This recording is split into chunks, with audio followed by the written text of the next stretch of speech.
வைத்தாய், உயிர்மை எழுத்தெல்லாம் தெரிய வைத்தாய். ஊமையின் வாய் திறந்து பேச வைத்தாய், அம்மா பேச வைத்தாய். அகர முதல எழுத்தெல்லாம் அறிய வைத்தாய் தேவி.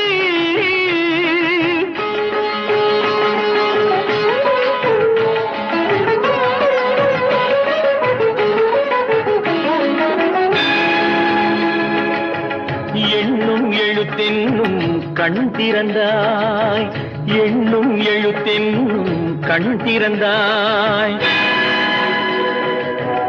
ஏற்றம் தரும் புலமை ஆற்ற